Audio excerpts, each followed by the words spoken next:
Únicamente, no, perdón, pero es para que si no se nos va a ir la hora. Únicamente el enunciado escueto, sujeto, verbo, complemento. Punto, así se escribe en español. Sujeto, verbo, complemento, no más.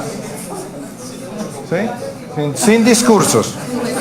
Suponemos que todos sabemos de qué estamos hablando. Tener altos porcentajes ¿O nos oímos?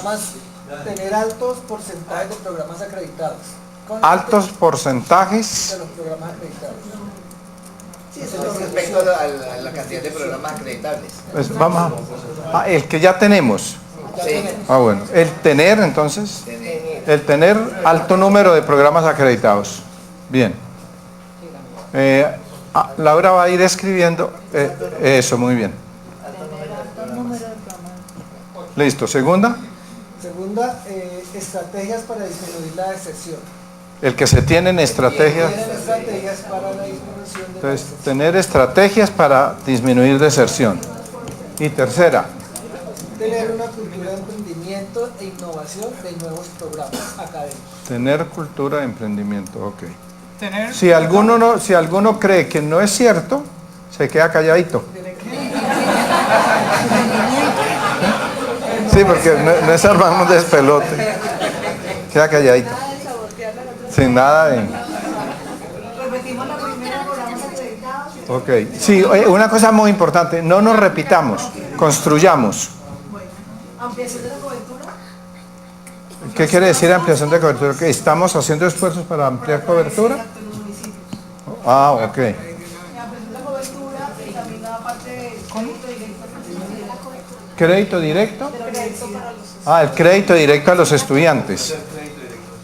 Ajá. ¿Y qué es lo de ampliación de la cobertura? Tener una cobertura amplia. No, ampliación de la cobertura. Estamos teniendo ampliación de cobertura. Tener ampliación de la cobertura. Y financiación directa. Y financiación directa a estudiantes. Ok. ¿Ilustres? No, así, ok. Somos una universidad joven, lo que nos permite tener flexibilidad para el cambio. Ser una universidad joven. Con flexibilidad para el cambio. Porque no le va a la ley. No. Ok. Sí, si le bajaran un poquito el tamaño a la letra, de pronto podríamos llegar a tener el texto en una sola página para poder visualizar. Si nos esperan un segundito, hacemos todo eso. Ser una universidad joven. Exacto.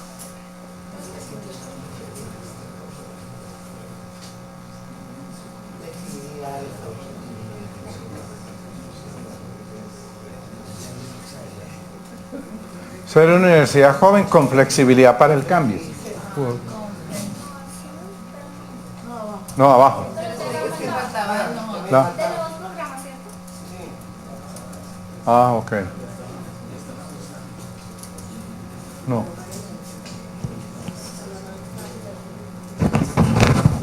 ¿Y ser una universidad joven qué? Con flexibilidad para el cambio.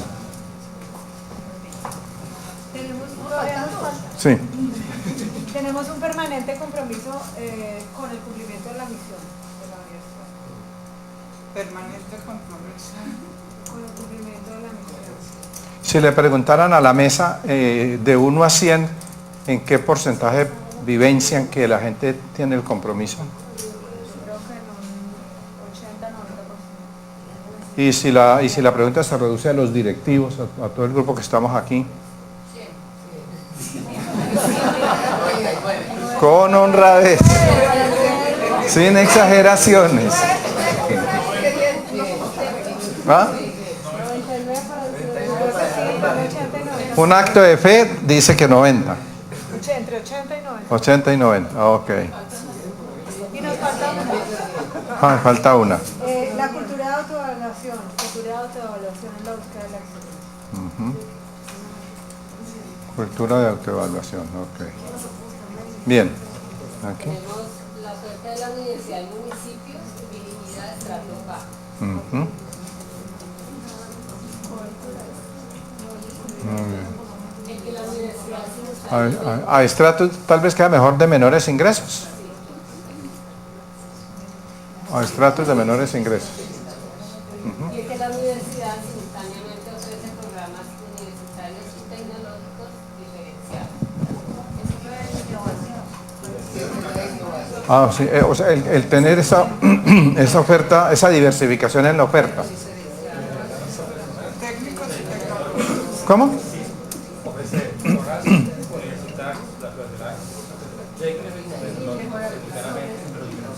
Ah, ok.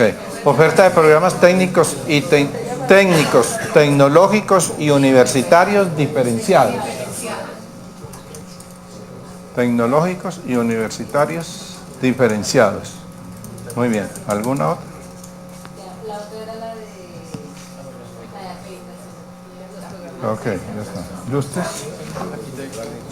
Nosotros también teníamos lo de acreditación, pero Ok. creemos que una que de pronto podría ser el resultado, digamos, de lo que la universidad forma, de la forma. O sea, la aceptación del mercado laboral de los egresados. Aceptación del mercado laboral de los egresados. ¿Alguna otra? ¿O los otros ya salieron? ¿Ya ¿Formación integral ya está por ahí? No. Formación integral. La formación integral que se ofrece. ¿Qué quiere decir con internacionalización? Pues con la movilidad estudiantil, ¿Que se favorece? ¿Quiere decir? Que se favorece la movilidad internacional estudiantil. ¿Sí? ¿Y eso lo tiene claro? ¿Sí? Ok, ¿qué programas son aquí? ¿Tú eres? Idiomas, psicología, arquitectura. Ok.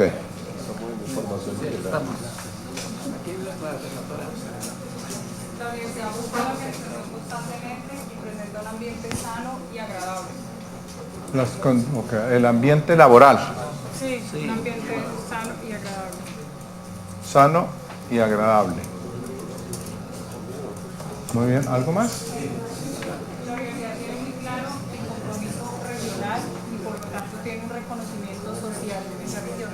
El compromiso regional y el reconocimiento Social en la región. social regional. Ah, bueno, ya está. Compromiso nacional y reconocimiento en la región. Y alto número de estudiantes de estrato 2 y 3. 2 y 3. ¿Cómo? Ajá. Alto número de estudiantes de estrato 2 y 3. Ok. Aquí. Con ¿qué? Presencia en el concepto. ¿Qué quiere decir?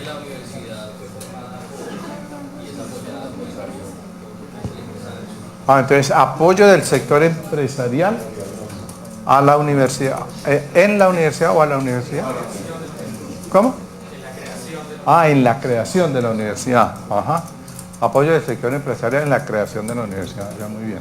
¿Algo más? Los otros ya están. ¿Y usted? tenemos relación con el entorno. ¿Qué? Con el entorno de relación con grupos de interés, con empresarios, con otras comunidades. Ajá. Relación con el sector externo. Relación con el sector externo. ¿Puede ser? Señor. Ahí entendemos grupos de interés, empresarios, etcétera. Ok.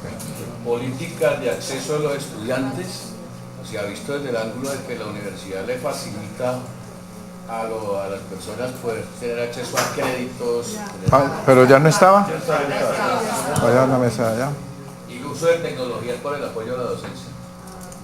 Uso de tecnologías para el uso de la docencia. Ok. ¿Algo más? No. Ok. ¿Y aquí? Tenemos claridad de compromiso institucional con la región, Ya está. voluntad de adecuación oportuna en la infraestructura para satisfacer los requerimientos de la demanda. Existencia de infraestructura para la atención de la demanda. ¿Está seguro? Ah, hay voluntad. Entonces, voluntad política, existencia de infraestructura. No, entonces, voluntad política de. Es difícil de redactarlo, ¿verdad que en la realidad es difícil? Sí, pues lo que existe Para es la atender. conciencia y la voluntad de adecuar la infraestructura a la demanda. Ok. ¿Cómo? Entonces, conciencia de la necesidad de adecuar la infraestructura física a las necesidades de la demanda. Me van a pagar para que esté en el grupo, ¿no? ¿Alguna otra? Ah, y la libertad de pensamiento. La libertad de pensamiento. Bueno, leámoslas muy rápidamente. A la primera. Bueno, miren, yo creo que es muy importante cuando uno mira el contexto sectorial y las tendencias, dijéramos, del sector, porque a veces tendemos a ser muy pesimistas y que aquí nada funciona. Y yo creo que eso no es cierto ni eso es bueno. Yo creo que lo peor que nos puede pasar es que nosotros, como directivos de la universidad, transmitamos a la juventud una visión desesperanzada del país. Primero porque no es cierto y segundo porque sería negar que el potencial de cambio de este país depende de nosotros, de que nosotros mismos tengamos el coraje para enfrentar el cambio necesario. Y eso requiere, yo creo, cierto orgullo, cierta firmeza y cierta conciencia de identidad institucional. Y entonces eso se hace evidente cuando dicen, no, pero es que nosotros tenemos estas cualidades. Y ser consciente de lo bueno que uno tiene. A mí me parece que eso es muy valioso. Entonces vamos a darle una lectura rápida, porque aquí está el potencial de cambio de las directivas de la universidad. Sí, hay que saber muy bien qué tenemos ya como cosecha, ¿sí? Porque eso nos da coraje para enfrentar lo que todavía nos falta. Y todos estamos en proceso de cambio y ojalá siempre permanezcamos en ello. Entonces altos porcentajes de programas acreditados. Eso es un valor muy bueno en este sistema. Segundo, tener estrategias para disminuir deserción, porque eso implica que la universidad está atacando uno de los problemas más graves y más preocupantes, dijéramos, ¿no? Tercero, tener cultura de emprendimiento e innovación de nuevos programas académicos. Yo creo que una de lo que internacionalmente se sugiere para las universidades es que frente a un pensamiento que mira hacia el pasado, se atreva a hacer los cambios internos que le permitan enfrentar los escenarios que tiene actualmente con visión de futuro. Entonces, eso significa tener un espíritu emprendedor, imaginarse cosas, crearse programas, buscarse vinculaciones, no ser autorreferencial, pensar por fuera de Ibagué, hay que pensar globalmente, ¿sí? Pero obrar aquí en Ibagué. ¿Sí? Entonces, eso es muy importante. Tener cultura, tener ampliación de la cobertura, o sea, el esfuerzo de la universidad por ampliar cada vez más cobertura con diferentes programas. Financiación directa a estudiantes, ese es un punto muy importante. Inventarse mecanismos. Yo recuerdo que en los Andes no existía ninguno por hacia el año 82-83, que la universidad tuvo una crisis financiera muy grande. Y yo creo que si hoy cuenta uno en la Universidad de los Andes mecanismos para entrar, una vez yo hice el ejercicio y conté 36. Es decir, la universidad misma se tuvo que inventar mecanismos para tener matrícula, ¿sí? Y eso se lo sugirió una crisis. Entonces yo creo que a futuro, viendo uno lo que está sucediendo en términos de financiamiento, mire, hay que tener un espíritu emprendedor en términos financieros y no dedicarse a cultivar la plática que se tiene, ¿sí? Nunca se tiene lo suficiente. Una vez me preguntaron, ¿cuánta plata cree usted que necesita una universidad para funcionar? Y yo dije, oiga, ¿sabe que a veces pienso que es como el presupuesto de una universidad es como el tonel de las Danaides, o sea que no tiene fondo? Cualquier plata que usted le eche es limitada, ¿sí? Es decir, no alcanza, depende del proyecto de universidad. Si usted piensa en chiquito, pues claro, pero eso es un negocio, eso no es universidad. Pero si usted piensa en grande, hay que pensar en grande financieramente. Ser una universidad joven con flexibilidad para el cambio. Esto es una variable muy importante. Porque, ¿saben por qué? Porque hay posibilidad de aprender de los demás y no tener vicios.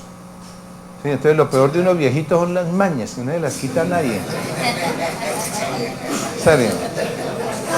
En cambio, uno de los valores de la juventud es que a tiempo puede decir, yo no voy a caer en esas mañas. Eso es un valor muy importante, ¿no? Porque es toda una cosa de actitud mental. Compromiso con el cumplimiento de la misión. Mire, uno de los valores que yo siento aquí en la universidad que me satisface mucho y lo hace a uno sentir muy bien es el clima interno. Es como, la gente es buena. Puede que haya uno que otro malocito por allá. Sí, pero eso es normal, ¿no? Que haya uno por ahí, uno que otro vivo. Pero yo siento, un poco como mi percepción personal, dijéramos, viniendo de fuera, es que es un clima sabroso, como que la gente está bien, no tiene uno que estarse cuidando las espaldas, no están rajando del Consejo Superior. Por ahí de vez en cuando, pero... Entonces, yo creo que ese es un valor muy importante desde el punto de vista del desempeño personal de uno. Oferta en municipios dirigida a estratos de menores ingresos. Ese es uno de los grandes valores que yo creo que hace parte del perfil y del factor diferenciador de esta universidad frente a otras en el país. Yo creo que hay un trabajo pionero que puede ser muy importante para todo el sector. Oferta de programas técnicos, tecnológicos y universitarios diferenciados, muy importante. Miren, las universidades desde el año 92 se les pidió a las universidades públicas que por favor se abrieran a tener programas de tipo tecnológico y técnico. Y las grandes universidades no quisieron, que porque eso no era digno, ¿no? Algo así como que, no, yo soy universidad. Absoluto, es decir, hoy es una necesidad imperiosa. De manera que tenerlos diferenciados, el punto es diferenciados. Porque si la patología de todo el sistema la juntamos en una sola universidad, eso es muy complicado. Muy importante la diferenciación. Aceptación de los egresados en el mercado laboral. Ese es un indicador muy importante de la calidad del producto. Lo cual indica, hay sistemas de acreditación en Estados Unidos, no, lo digo al revés. Cuando uno monta un sistema de acreditación, uno lo puede hacer con base en de tres maneras. Uno, con énfasis en los insumos. Entonces uno piensa, por ejemplo, en cuántos profesores, cuántos estudiantes, calidad de los docentes. O uno puede pensar en proceso, o sea, la caja negra. Entonces mira más los procesos académicos. O uno dice, no, la calidad la mía es el mercado. Si allá están bien colocados, es señal de que lo que hacemos está bien. Entonces, ese es un indicador en ese sentido interesante, aceptación de los egresados en el mercado laboral. La formación integral. Formación integral. Primero, formar personas, antes que instrumentos de una maquinaria social. Y que se favorece la movilidad internacional de los estudiantes. Ahí esa quedó de última, tal vez porque todavía... ok.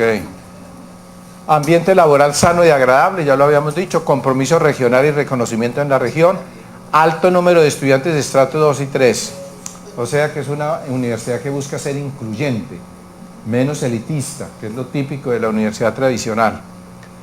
Apoyo del sector empresarial en la creación de la universidad y que, digamos, que esa vinculación con el sector externo todavía se mantiene fuerte, eso es muy valioso. Uso de tecnologías para apoyo a la docencia, relación con el sector exterior, conciencia de la necesidad de adecuar la estructura física a las necesidades de la demanda. Ahí la fuerza está en conciencia, ¿no? Luego cuando se miren las limitaciones, miramos el alcance de la conciencia. Y finalmente, una cosa muy importante en una universidad, la libertad de pensamiento. O sea, la posibilidad de tener herejías sin que haya problemas. La universidad es eso fundamentalmente, un espacio donde se pueden tener herejías. Y si no, no es escuela, es doctrina. Muy bien. Entonces, miremos, teniendo mucha conciencia de eso, el otro punto sería, bueno, y si pensamos un poco qué limitaciones, qué aspectos críticos tendríamos que apuntalar o mejorar un tanto, o poner en el universo de las prioridades, ¿sí? Como directivos de esta universidad, como responsables de su futuro. ¿Sí? ¿Cuáles son los puntos que nos pueden como llamar la atención, digamos, que se ponen como en rojo?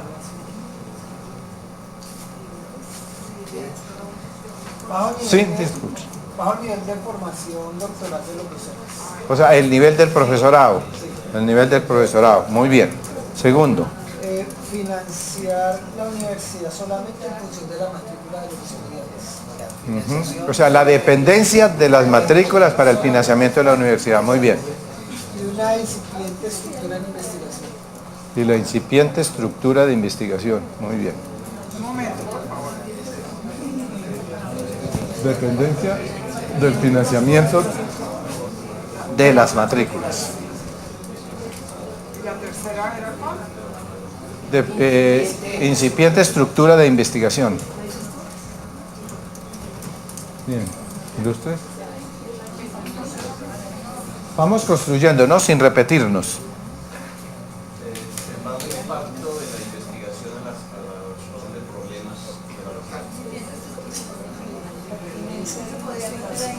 de la Eso tendría que ver con la pertinencia de la investigación que se hace. Pertinencia de la investigación que se hace. ¿Alguna? Infraestructura. ¿Y qué pasó con la conciencia? Bueno, infraestructura deficiente, entre comillas, para mejorable. Infraestructura física, ¿sí? Física. Infraestructura física deficiente. Eso lo que puede significar es que de pronto hay unidades que se sienten con mejor infraestructura que otras unidades.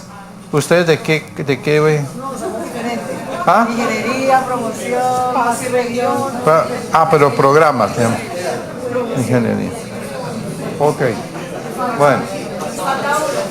Falta una. Baja oferta de posgrado. Baja oferta de posgrados. Hace falta estrategias de tratamiento diferenciado para los estudiantes. Estrategias de tratamiento diferenciado. Estrategias de tratamiento. Ok, ok. Falta formalizarlo, estamos trabajando. Sí. Falta formalizar Falta estrategias de tratamiento diferenciado para los estrategias, o sea, para tratar la población que entra no de manera igual, sino teniendo en cuenta el origen social.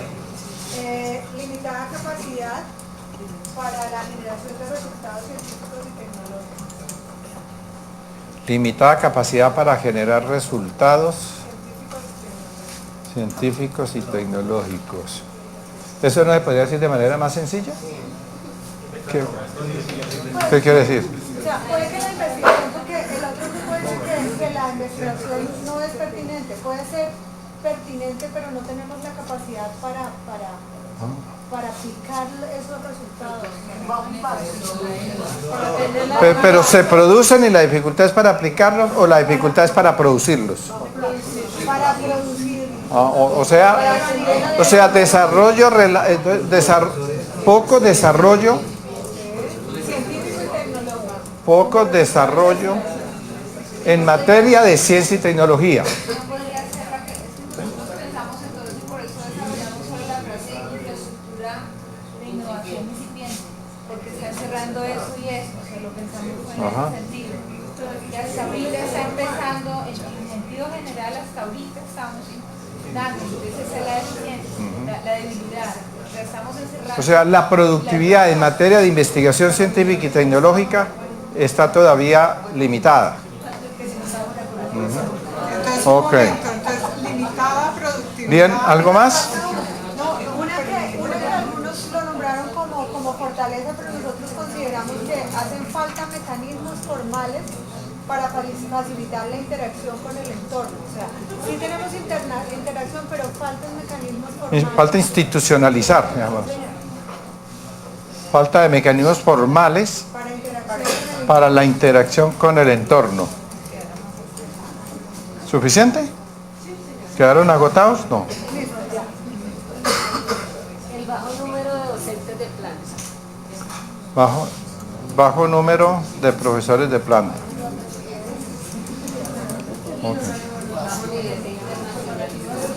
Y el bajo nivel de internacionalización. Ok.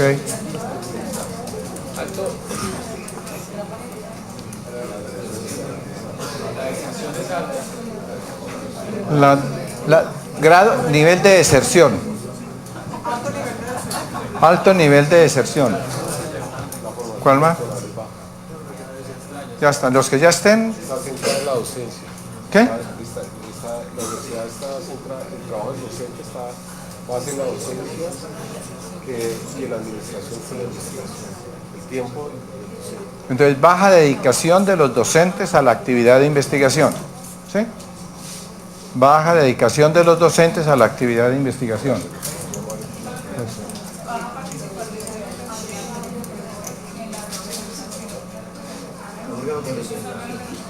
Ajá.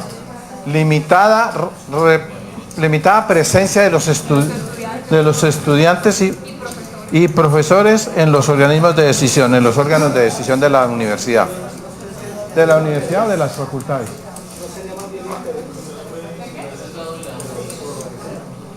No sabemos. ¿Qué quiere decir? ¿Cómo? ¿No le pusiste verbo? ¿O sí? ¿Cómo? Ah. ¿Cómo es? ¿Falta estructura? No, un momentico que nos van a explicar una frase. Nos van a explicar una frase. ¿Otra vez?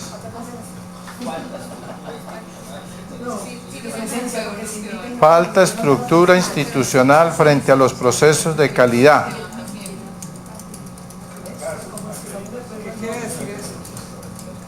Ah. Ejemplo. Entonces, falta de estructura. ¿Sí? Falta de estructura institucional para procesos. Sí.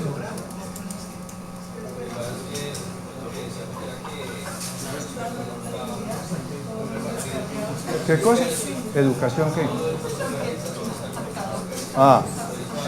Entonces ustedes sienten como una limitación que falta más estructura formal para adelantar procesos de para adelantar los procesos de acreditación. ¿Es eso? Ok. ¿Qué quiere decir? Díganoslo en español.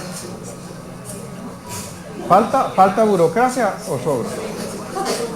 ¿Sobra alguna burocracia? Sobra burocracia. ¿Cuál le gusta más? ¿Sobra?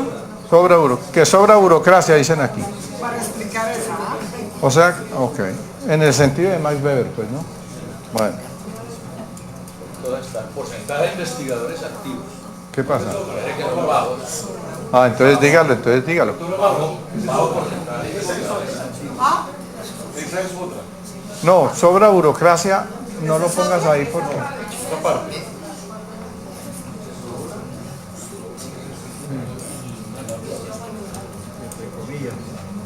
Póngalo entre comillas para que mantenga su encanto.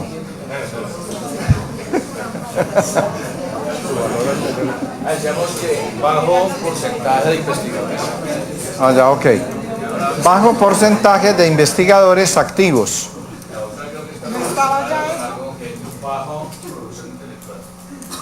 Eso se llama el muro de la... Bueno, por lo mismo, si no hay investigadores activos de la producción intelectual. Ya estaba. Ok. Esta ya estaba. No, pero está en la estructura. No, y está en la baja dedicación de los docentes a la actividad de investigación. Ah, sí. Ok, sí. ¿Aquí? Falta de competitividad salarial de acuerdo con la formación de la calidad del profesional. ¿Falta de qué? Competitividad salarial. ¿Qué quiere decir? Que en otras instituciones de igual calidad ofrecen mejores salarios y beneficios. Ah, entonces, política salarial. O estímulos de retención de talentos en la... Quiero significar es que hay personas con muy buena calidad que no se pueden ni siquiera, no solo retener, sino traer, porque el estímulo salarial no es Ya. motivante. Entonces, ¿cómo poner? Díganoslo en español. Falta de competitividad salarial. Subir los sueldos. Con la calidad de la profesional nacional. Anestesia.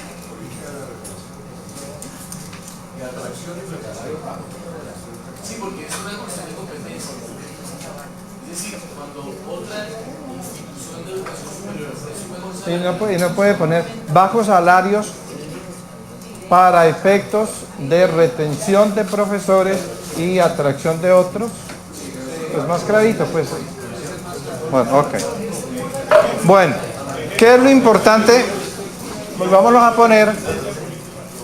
Yo creo que lo importante en esta situación, me parece, es que una vez que uno mira sus debilidades, uno tenga la suficiente madurez para decir cuáles de esas limitaciones están en nuestras manos, cuáles de esas limitaciones son estructurales del sistema, cuáles de esas limitaciones exigen dijéramos como un proceso de decisiones incremental. Es decir, hay decisiones que uno no puede tomar aunque quiera, digamos, por decreto ley. ¿Sí? Entonces, algunas de estas puede ser que dependen, por ejemplo, de la calidad de la gerencia, es decir, de la gerencia del departamento, de la facultad, etcétera, etcétera, etcétera. Pero otras pueden depender de que hay una situación complicada en el contexto, ¿sí? que le hace decir a uno, bueno, ¿y cómo hago con esto? Es decir, que exigen es más pensamiento, más que se constituyen como en un desafío. Si démosles una lectura, nivel de formación del profesorado. Complicado, es un problema de plata, es un problema de compromiso a veces de los mismos profesores, es un problema de perfil, es un problema hasta de la historia de la universidad, y qué tipo de profesores se han venido comprometiendo con la universidad a lo largo del tiempo. ¿Sí? Es un problema que tiene que ver de pronto también con el cambio generacional. ¿Sí? O sea, son variables complejas, hay unas que son fáciles, pero hay otras, pues es un tema complejo, eso es un tema que todo el sistema de la educación superior lo está pensando, no es una salida de decisión mecánica, por decirlo así, un problema de fondo. Dependencia del financiamiento de las matrículas, del tamaño del mundo, ¿no? El problema. Incipiente estructura de investigación. Bueno, la estructura creo que comenzó, pero todavía no ha dado sus frutos, ¿cierto? Pero hasta donde tengo entendido, en el Consejo Superior se aprobó una estructura y el problema es que hay que darle tiempo a que coja fondo, por decirlo así. Pertinencia de la investigación que se hace, ¿sí? Es una dimensión que tiene que ver en parte con política, pero en parte pues con la misma formación de los profesores. ¿Sí? Infraestructura física deficiente, ¿sí? Es un tema que habría que pensar en términos de la planeación de la universidad. Pero miren, yo sí, conociendo yo muchas universidades de América Latina y yo digo, el campus que tiene esta universidad es una joya. Sinceramente yo lo comparo quizá con la Universidad Simón Bolívar de Venezuela, con Unicamp de Brasil, con un poquito con los Andes, tal vez prefiriendo yo esta que la de los Andes en términos de tamaño, porque este yo creo que tiene un campus verde mucho más fuerte, pero yo creo que este es un potencial, un valor que tiene esta universidad. El esfuerzo que se ha hecho de ampliar el campus de la universidad, mire, yo creo que esa es una operación increíble que tiene un valor muy grande. Entonces, claro, puede haber limitaciones todavía en términos de construcciones, ¿sí? Que es un problema de planeación en parte académica también, no es solamente un problema de hacer edificios por edificios, sino y para qué el edificio, ¿no? Entonces es un problema de planeación institucional de mediano y largo plazo, pero yo lo que quiero es señalar que a veces cuando nosotros los profesores decimos, es que no tenemos infraestructura, siempre como que pensamos en la clase, en el edificio, en el área en que uno se mueve, pero cuando uno piensa como universidad, aquí hay unos valores increíbles de esta planta física que muy poquitas universidades del país la tienen, ¿no? Entonces esas cosas hay que valorarlas también, creo yo. Y falta de tratamiento diferenciado, baja oferta de posgrados. Yo creo que los posgrados no se hacen sólidos, sino cuando los pregrados se hacen sólidos. Entonces yo creo que hay un problema que tiene que ver mucho con la gerencia de los programas, con la dirección de los programas, porque en la medida en que tengamos unos pregrados muy fuertes, ellos mismos van pidiendo su posgrado. ¿Sí? Entonces es un problema también no sé, del plan de acción de los decanos, vis a vis del futuro de sus facultades, ¿sí? De cómo visualizan el desarrollo de los pregrados, cómo le apuntan a qué tipo de posgrados, en una especie de, no sé, de consolidación académica, ¿sí? Y falta de estrategias de tratamiento diferenciado para estudiantes. De eso ya hablamos en la reunión anterior. Poco desarrollo en materia de ciencia y tecnología. Yo creo que eso es normal en el sentido, ahora lo vamos a ver un poquito más, en el sentido de que en la medida en que la universidad vaya fortaleciéndose y vaya dejando de ser una universidad centrada en docencia y vaya cambiando el perfil de sus profesores y vaya dando un cambio generacional en su gente, en esa misma medida yo creo que se van creando condiciones para tener una mejor fortaleza, dijéramos, en términos de investigación. Falta de mecanismos formales para interacción con el entorno. Falta de mecanismos formales, o sea, hay mucha interacción con el entorno, pero no hay una estructura formal institucional. O sea, la sensación es de que faltaría institucionalizar más esas estructuras. Bajo número de profesores de planta, ese es un punto muy crítico de todas las universidades privadas, ¿sabes? Pero es por los costos, hay un problema de costos. Bajo nivel de internacionalización, alto nivel de deserción, hay una política para atacar, que es la política de retención, que se analizó hace poco en el Consejo Superior. Limitada presencia de los estudiantes y profesores en los órganos de decisión de la universidad. Hay representación en los consejos de facultad y hay representación en el Consejo Superior y hay no representación, sino participación. Sí, ahí sí, yo creo que ese es un esfuerzo de los decanos y directores de programa de incentivar la participación estudiantil a través de diferentes mecanismos, no solamente en los procesos de toma de decisión, sino a través de acciones, de clubes, de grupos de debate, etc. Falta de una estructura formal para adelantar los procesos de acreditación. Siquiera no está muy formal, ¿sabe? Yo creo que la que tiene, desde el punto de vista del tema, de cómo funciona el tema en los países, la que hay, a mí me parece, como apenas está arrancando, ¿no? A mí me parece que la que se le está dando es adecuada para el tamaño de la universidad. Claro, pero yo creo que hay que, hasta donde yo entiendo, la cosa está andando, ¿cierto? El proceso se está manejando, y en la medida en que vaya cogiendo fuerza y arranquen los procesos de autoevaluación, pues ahí es donde se va a ver, por decirlo así, el grado de institucionalización. Pero mucha estructura formal no es buena. ¿Saben por qué? Porque en la práctica terminan los de la estructura haciendo el informe final.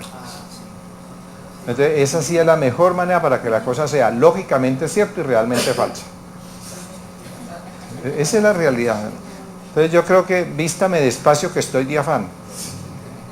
Yo creo que en eso hay que, es una cosa como de sabiduría. Sí. Baja dedicación de los docentes a la actividad de investigación. No, pues no se leyó. Baja dedicación de los... Yo creo que ese es un tema que se lo dejamos a que cada quien piense en su corazón las causas que puede haber ahí. ¿Sí? Porque es el perfil del profesorado. Y yo creo que el perfil, el espacio primario de la reflexión sobre el perfil son los mismos programas, son los decanos. ¿Y qué perfil es el que quieren, el que requieren los programas?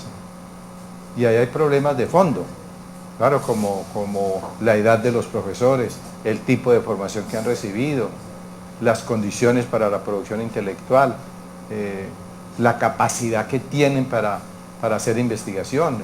Uno no se vuelve investigador por decreto. O sea, unos ejercicios espirituales para sacar investigadores, ¿no? Eso no existe. Eso no existe, ¿no? O uno sabe o no sabe. No, la razón es muy simple, es que uno no puede venir de donde no ha ido. Si uno no tiene la formación, pues ¿qué va a encontrar de nuevo si no sabe para dónde va? Y los bajos salarios para efectos de retención de los profesores. Sí, todos desearíamos buenos salarios. Ese lo podemos poner en la carta al Niño Dios en diciembre. Ok, Yo creo que lo que es bueno, lo interesante del ejercicio es un poco que tomemos conciencia, que dimensionemos exactamente en dónde estamos y que seamos conscientes de que no todo lo que tenemos es excelente, pero hay cosas muy buenas, ¿sí? Y que tenemos capacidad de poder cambiar otras, y que cuando uno pone las debilidades frente a las fortalezas, lo primero que uno le debe salir como directivo universitario es ¿y qué puedo hacer yo para cambiar? ¿Sí? ¿Qué cosas dependen en mí, de la carrera que yo dirijo, de mi facultad? Porque si todos hacemos eso, cada uno desde el lugar que ocupa en la universidad, yo creo que se generan sinergias muy interesantes de cambio. Entonces, eso es un poco el sentido. Pero a mí me gustaría que tratáramos como de elevar un poco la reflexión, ¿sí? Sí. Cuando Max Weber habla de burocracia, se está refiriendo a una característica que se desprende de la intención de poner más racionalidad en las grandes organizaciones. Y Weber estaba pensando en el Estado. Entonces el Estado moderno, que es el que está pensando Max Weber hacia 1920-24, que era el Estado europeo, la macrocefalia de las organizaciones del Estado, él decía, al Estado hay que ponerle orden, hay que poner racionalidad en esas organizaciones. Y esa es la idea que él plantea del concepto de burocracia. Entonces uno podría entender que burocracia es mayor racionalidad. Sencillamente, hacer las cosas de manera más racional con base en el cálculo y no con base en las intuiciones. Yo creo que la norma, ese debate es complejo, pero digámoslo de manera simplista. El Estado interviene, y con derecho, en la educación superior, e interviene porque en parte tiene que racionalizar, y sobre todo los últimos gobiernos han tenido mucha claridad en que hay que racionalizar el uso de los recursos, hay que optimizar las plantas físicas, y hay que racionalizar, por decirlo así, los procedimientos, ¿sí?, que están en juego. Desde ese punto de vista yo creo que es bueno, porque lo que había antes del 80, entre el año 70 y el 78 más o menos, era un caos, era un conjunto de instituciones que hacían oferta educativa, unas que duraban con programas de 2 años, carreras cortas, otras de 3 años y las llamaban medias, y otras universitarias que las llamaban largas. Ese no es ningún criterio para organizar un sistema en el mundo moderno, ¿no? Corto, medio y largo, pues, ¿qué es esa cosa? Entonces la norma, sobre todo del 80 es, hombre, racionalicemos esto. Y quien hizo el estudio fue el padre Borrero. Elementos para una reforma de la educación postsecundaria, se llama el documento. Y él fue el que dijo, mire, pongamos orden, racionalicemos esto. Y paulatinamente es posible que haya habido momentos en donde el esfuerzo de racionalización se les fue la mano. Un ejemplo de eso fue al racionalizar los títulos, en algunos casos como el de administración, ¿sí?, en el sentido de organizar qué debe ir en el título para evitar la imaginación creadora. Y tenían razón por lo siguiente, yo vi listados de títulos en el ICFES y uno de ellos decía tecnólogo en catequesis. Más imaginación creadora no puede haber ahí. Usted imagina, tecnólogo en preparar a los niños para la primera comunión. Eso sí ya era. Entonces, en esa situación, pues había que introducir racionalidad. Es decir, había que pensar con criterio weberiano, ¿sí?, cómo racionalizar el otorgamiento de títulos en este país. Segundo ejemplo, en el año 2000, durante el gobierno de Pastrana y Kiko Lloreda, los ingenieros, las facultades de ingeniería, tenían unos cruces rarísimos. Ingeniería, tecnólogo en ingeniería. Bueno, tecnólogo en ingeniería, ¿qué pues? Tecnólogo en ingeniería. Un tutti frutti espantoso. Entonces era tal el tutti frutti de títulos que se dijo, eso hay que racionalizarlo. Y claro, al racionalizarlo se dijeron cosas como administración, el título debe ser administrador, ¿sí?, porque había administrador en medio ambiente o administrador en mecatrónica o administrador, unas cosas rarísimas. Entonces, pero claro, eso pone camisas de fuerza. Entonces en ingeniería se reglamentó que son 14 los títulos que se dan en ingeniería y que el título es ingeniero. Claro, puede haber énfasis, ¿no? Entonces, en ese sentido yo digo, en parte las leyes burocratizan los procedimientos en su intento de hacerlos más racionales, hasta el punto de que obligan a formalizar procedimientos y la cosa se vuelve muy engorrosa. Yo creo que es en ese sentido, ¿cierto? Eso es cierto, pero no tenerlo también es grave. ¿Sí? Es decir, entonces, ¿hasta dónde hay que coartar procedimientos?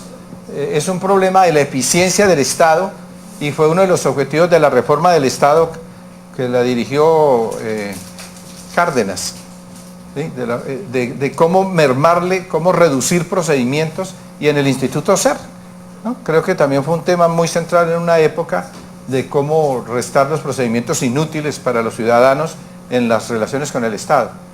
Es decir, ahí hay un problema, pero es complejo. Bien.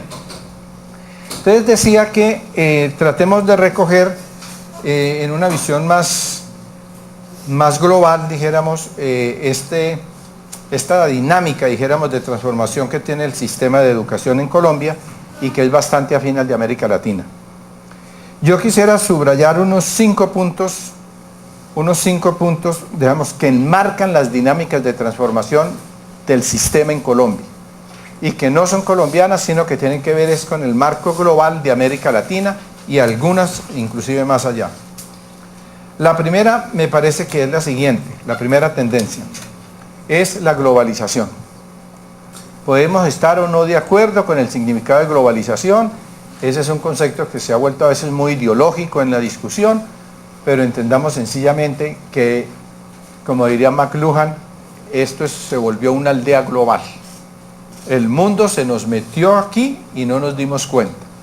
Y el mundo, como dice Manuel Castells, se ha vuelto un supermercado. Es decir, lo que tú encuentras aquí, lo encuentras en París, lo encuentras en Rumania, lo encuentras en el África, ¿sí? Y lo que sucede en el mundo lo podemos entender, lo podemos visualizar en tiempo real. Eso no sucedía antiguamente y eso afecta no solamente el sector de la producción por la interdependencia del capital financiero a nivel mundial, sino que afecta también las relaciones laborales, pero afecta también la cultura y puede afectar inclusive la identidad nacional, la identidad de los países. O sea que la palabra globalización no es solamente un fenómeno económico, es un fenómeno social, es un fenómeno cultural, es un fenómeno ideológico, es un fenómeno que altera la totalidad de la existencia humana. Hay un cambio de época y la universidad, como institución encargada de la cultura, no puede permanecer indiferente a las implicaciones de la globalización en la formación del capital humano de los países. Ahí no hay nada que hacer, hay que entender, dijéramos que no podemos ser autorreferenciales. En un mundo global, la educación no puede ser provinciana. Y eso tiene que ver con cosas tan simples como que hay que leer inglés. Parecen cosas tan simples como eso. Entonces, ¿cuántos de nuestros profesores pueden leer inglés? ¿Sí? Segundo, ¿por qué el inglés para las carreras técnicas o el francés o el alemán para las ciencias humanas, ¿sí? no es un idioma que reciba mucha más fortaleza como preocupación institucional de las universidades hoy que ayer, cuando el mundo es global? ¿Sí? La conclusión a que se llegue en el debate es: hay que formar a los estudiantes con competencias internacionales. Y para formarlos con competencia internacional hay que partir de que tenemos que estar mucho más abiertos a los lenguajes o a los idiomas correspondientes en el mundo. Segundo elemento muy importante que está condicionando la dinámica de los sistemas: las nuevas formas de producir conocimiento. Miren, la imagen del investigador solitario de batola blanca en su laboratorio ya no existe. Eso es siglo XVII y XVIII. Y si aquí hay alguno todavía, tómenle foto, porque para el museo de la universidad va a ser muy importante. Es una especie en extinción. ¿En serio? Entonces, hoy en día el conocimiento se produce de manera bastante burocratizada, a través de grupos de investigación, a través de redes internacionales que permiten intercambiar información de primera mano a través de los sistemas de ciencia y tecnología. Y eso implica, por ejemplo, que ya el investigador no puede investigar lo que quiera. Hace años el investigador decía, yo quiero saber cuál es el sexo de los ángeles. Y le parecía fundamental, ciencia básica. ¿Sí? ¿Cuántos ángeles caben en la cabeza de un alfiler? Pregunta fundamental. Hoy en día, la primero que le preguntan cuando acabe su proyectico es, ¿y eso para qué sirve? Es la primera preguntita. ¿Por qué? Porque quienes definen los temas de investigación importantes son los que financian. Léase el Estado, el gobierno y los planes de desarrollo, léase las agencias internacionales, léase el BID, léase el Fondo Monetario Internacional, léase la UNESCO, es decir, las grandes fuentes de financiamiento cada vez más se están circunscribiendo a limitar los grandes temas de investigación. De ahí nació en Colombia, por ejemplo, la famosa matriz del BID, que no sé, a algunos les debió tocar aquí sufrirla, y eran 10 áreas fundamentales de investigación que estratégicamente se consideraban fundamentales para el desarrollo nacional, y fuera de eso, olvídese que hay financiación en conciencias. ¿Sí? Y lo mismo es hoy. Hoy el país define áreas de investigación prioritarias a nivel regional, yo creo que ese es un avance muy importante, a nivel regional, y es sabiduría nuestra engarzarnos, y perdone la palabra un tanto poco académica, ¿sí? Es articularnos con esos grandes problemas científico-tecnológicos del desarrollo regional para que la investigación de la universidad se haga pertinente. Entonces, cada vez más se le pregunta más a la universidad, ¿y la investigación que usted hace a quién le sirve? No, que le sirve, es que yo pertenezco a una red internacional que produce ISIS y yo tengo que producir un ISIS. ¿Quién lo lee? Pues el vecino. Pues olvídese que lo financia el vecino. Entonces, esto es muy importante. Segundo, quiere decir, entonces no solamente que los temas los imponen quienes financian, quiere decir también que la sociedad ya pone la mirada sobre el tipo de investigación que hace la universidad. Y ya dentro del rendimiento de cuentas está, ¿y usted qué problemas ayuda a resolver? Entonces el problema de la investigación aplicada se vuelve una responsabilidad muy clara de la universidad hoy en día. Antes no era así, como lo vamos a ver la semana dentro de 15 días. En tercer lugar, las evaluaciones de la investigación, en esa intervienen ya no solo los especialistas. En la evaluación de la investigación intervienen los pares, pero los pares son de diferentes disciplinas. Entonces ya la casuística, ¿sí? Es decir, el esoterismo de la investigación se vuelve más complicado porque ya lo miran a uno es desde fuera. Es desde fuera. Y en cuarto lugar, el problema de ser profesor se vuelve muy complicado. Porque antes ser profesor era dar clase, profesor igual dar clase. Y por eso los amigos le preguntaban a uno, ¿y tú qué haces? Dar clase. No, pero trabajo. No, dar clase. No, pero eso, no, la clase sí, tú siempre has dado clase, pero trabajo, ¿cuál es tu trabajo? Hoy en día ser profesor universitario se ha vuelto muy complejo. Es dar clase, es producir conocimiento, es publicar, es generar opinión, es escribir en la prensa, es hacer presencia académica, y eso es mucho más que estar sentado, perdonen la expresión, pero gastando calzones todo el año y no produciendo nada. Entonces eso es muy complicado. Hoy en día ser profesor universitario, por decirlo de alguna manera, la carrera académica o lo académico se ha profesionalizado. ¿Sí? Hoy ser profesor universitario es una profesión. ¿Sí? No es algo que se hacía ad honorem, que era un honor dar clase. No, hoy en día es un oficio como cualquier otro. Y eso está en relación con que el conocimiento se produce de una manera muy distinta y que existe un mercado internacional del conocimiento. Por eso se habla de sociedad del conocimiento. Es una sociedad donde el conocimiento es una fuerza productiva. Y como es fuerza productiva, la aplicación del conocimiento para generar innovación se vuelve un instrumento de enriquecimiento en los países muy importante. Entonces el futuro será de los que saben. Ese es el problema. Ya capital y trabajo no son las fuentes de la riqueza, como se decía en la economía tradicional. Hoy la fuente de la riqueza está en el conocimiento, en la aplicación del conocimiento a procesos y productos, en la aplicación del conocimiento para generar innovación, porque de ahí depende la competitividad de los países y porque ahí depende la ubicación de los países en el escenario mundial. Entonces, eso replantea el capital humano de nuestras universidades, ¿sí? Y el perfil de los profesores que requiere la universidad de hoy. Tercera cosa muy importante, me parece a mí, es que hay una crisis de las profesiones muy grande. Hay una crisis de las profesiones. Las profesiones ya no otorgan identidad.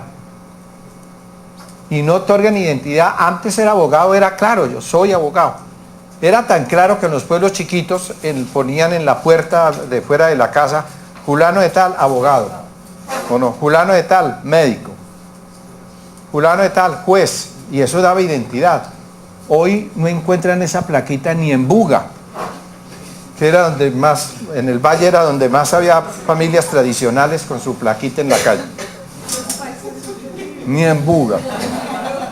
Ni en Buga. ¿Por qué? Porque hoy en día para tener, ya no interesa a uno qué carrera hizo. Lo que importa a uno para qué es competente usted. Y si para ser competente usted necesita 3 carreras, 3 carreras. Entonces usted lo que necesita hoy en día es tener 3 o 4 líneas en donde usted pueda desempeñarse en el mercado laboral de manera competente, no importa los saberes.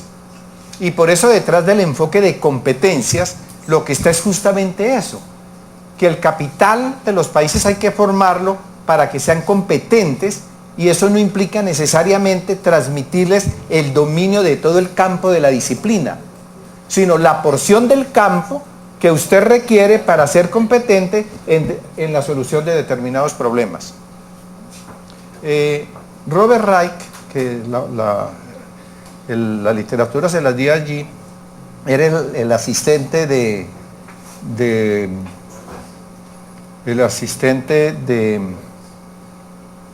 presidente de los Estados Unidos, esposo del actual ministro de Relaciones Exteriores, de Clinton. ¿Sí? Dice en un libro que se llama El Capital de las Naciones, dice, inclusive hoy en día ya no se habla ni de profesionales. El que pasa por la universidad hoy en día debe volverse un analista simbólico.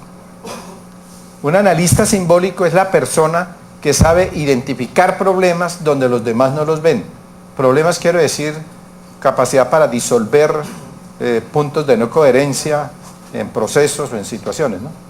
O sea, no problemas en sentido negativo. Entonces, capacidad para identificar problemas, capacidad para construir modelos de solución de problemas, capacidad para manejar información relevante y utilizarla instrumentalmente en la disolución de problemas, ¿sí? Entonces ya no es el abogado únicamente o el ingeniero que sabe hacer cositas, es fundamentalmente el que sabe pensar, el que sabe reflexionar, el que tiene buenas intuiciones, el que sabe solucionar situaciones. Eso es mucho más, dijéramos, que la formación mecánica tubular en disciplinas inconexas y no relacionadas. Por eso la importancia de la interdisciplinariedad, ¿sí? Porque es que los campos, a mí me parece que lo que está de fondo es que a nosotros nos formaron con una tipología de la ciencia que ya no tiene vigencia. Nos formaron bajo la tipología de las ciencias, de ciencias básicas, ciencias humanas, o ciencias naturales y ciencias sociales, o ciencias de hechos y ciencias de la conciencia, o ciencias analíticas, críticos sociales y hermenéuticas. Esas tipologías no funcionan. No funcionan porque los saberes están reconvirtiendo sus campos. Y porque la división de todas las tipologías de la ciencia son un artificio cultural. Somos nosotros los seres humanos los que hemos dividido en ciencias de la naturaleza y ciencias humanas. Pero en la realidad la naturaleza es humana y lo humano es natural. Entonces es un arbitrario uno decir geometría y álgebra, física, química, biología, y luego va pasando a lo humano, ¿no? Psicología, antropología, política y luego filosofía, arte y religión. ¿Sí? Observen que esa manera de pensar el conocimiento es como si el conocimiento fuera un doble de la realidad. Pero cuando se pone en términos de conocimiento, nosotros los hemos separado. Entonces hacemos una facultad de ciencias, otra facultad para biología, otra facultad para ciencias sociales, otra para filosofía. Y la arquitectura de las universidades reproduce la tipología de la ciencia con que se construyeron. ¿Y por qué no hacemos un edificio, una facultad de estudios interdisciplinares? ¿O no? En cambio, ya hubo una, sí. En cambio entran en problema, por ejemplo, siendo yo vicerrector de los Andes, llega el decano de arquitectura y me dice: Luis Enrique, ¿qué va? Y me dije: ¿qué pasó, mijo? Y me dice: ¿cómo me parece que los estudiantes de arquitectura les está dando por estudiar antropología? Y yo entré y me dije: qué rico, pero él está preocupadísimo. Y le dije: ¿qué pasa? Me dice: pues que ya no van a ser arquitectos, sino disque paisajistas. Entonces le dije yo: ¿y usted no cree que para uno ser paisajista le queda muy bien unos cursitos de antropología cultural? Y yo: no, pero es que aquí queremos es formar constructores. Y dije yo: sí, constructores y del norte, ¿no? Sobre todo. Entonces, eso es un arbitrario. Entonces, si usted recompone los campos, dividirlos por disciplinas, eso es puro arbitrario nuestro. Pero la realidad no está tan separada. ¿Sí? Entonces, entre física y biología hay unas fronteras, ¿sí?, en donde lo natural se vuelve biológico, lo biológico psicológico, y lo psicológico cultural, y lo cultural pensamiento, y lo pensamiento religioso. Es decir, el prisma que va de la naturaleza a la religión, si lo dividimos por comportamientos, nos genera a nosotros una mentalidad compartimentada. ¿Sí? De pronto hoy en día lo que estamos volviendo es a que las disciplinas se juntan, porque la realidad no está tan separada como nos lo habíamos imaginado desde el iluminismo francés. Entonces, ahí hay un problema muy grave, creo yo, de pensar. Porque eso tiene que ver con esta pregunta: ¿qué hacemos con el conocimiento en las universidades? ¿Qué hacemos? ¿Por qué todavía mantenemos esas divisiones tan marcadas entre las ciencias si eso ya no existe? ¿Sí? ¿Por qué no damos una formación mucho más estructurada en términos de ciencias? El único que se atrevió a pensar así, que yo conozca en América Latina, fue Darcy Ribeiro. Darcy Ribeiro fue un gran visionario, compañero de Paulo Freire, y quien hizo la Universidad de Brasilia. Y él se imaginó la Universidad de Brasilia sin facultades, sino pensando en 5 institutos de investigación que se ocuparan de los problemas del país, y que esos 5 institutos prestaran servicios de profesionalización en problemas determinados. Entonces, claro, el Instituto de Ciencias Básicas sacaba matemáticos, pero matemáticos con tales especializaciones. ¿Sí? Es decir, evitando siempre la compartamentalización de los saberes, y buscando siempre una organización universitaria que obedeciera a una tipología de la ciencia no clásica. Ese es un problema, digamos, bien complicado. El tercer aspecto que a mí me gustaría subrayar es el siguiente. Cuarto. A ver, el primero, la globalización. El segundo, nuevas formas de producción del conocimiento. El tercero, la crisis de las profesiones y de las carreras. ¿Sí? El cuarto, la recomposición de los campos del saber. ¿Y sigue el quinto? Nuevas funciones para la universidad. Miren, yo creo que el punto clave es que tradicionalmente siempre hemos dicho que la universidad tiene 3 funciones: investigación, docencia y extensión. Y el que no sepa eso, pues no ha pasado por una universidad, ¿cierto? Pero resulta que hoy en día no es así. Hoy en día se dice lo siguiente, entre otras cosas: 1, las funciones de la universidad son 3. Satisfacer las necesidades de profesionalización de los países. 2, producir conocimiento útil para los procesos de desarrollo de los países. Y 3, conservar y generar valores culturales, o sea, la dimensión de la cultura. Ustedes dirán: pues que como que es lo mismo. No es lo mismo. Es decir, el acento está puesto en otra parte, ¿no? El acento está aparte. Generar conocimiento útil y relevante científica y socialmente. Eso es distinto a buscar el conocimiento en sí y por sí. Son dos actitudes intelectuales totalmente distintas. Satisfacer la necesidad de profesionalización de los países. Es relevante científica y socialmente. Satisfacer la necesidad de profesionalización de los países. Eso implicaría que yo piense como universidad, yo no tengo por qué tener todos los saberes en la universidad, sino buenos estudios de mercado y de necesidades del país para ver en qué áreas yo debo producir profesionales y con qué características. Eso es muy distinto a docencia sin más, ¿cierto? Y conservar la cultura y generar valores culturales es una cosa muy importante hoy en día.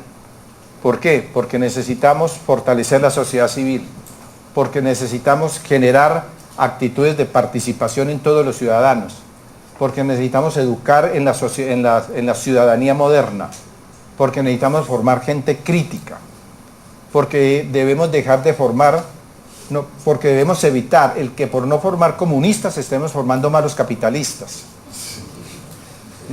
Es decir, la sociedad está pidiendo que la universidad tenga conciencia epocal y que la universidad ayude a la sociedad a reflexionarse sobre sí misma, aunque a la sociedad no le guste, ¿sí? Y en ese ayudar a la sociedad a que se reflexione a sí misma, que genere pensamiento crítico sobre los problemas que están pasando.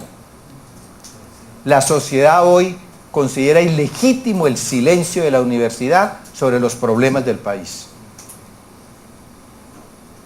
Entonces esto es muy distinto a lo que antes se llamaba extensión, que era traer unos intelectuales más o menos lúcidos, era traer tener una buena tuna, ¿sí?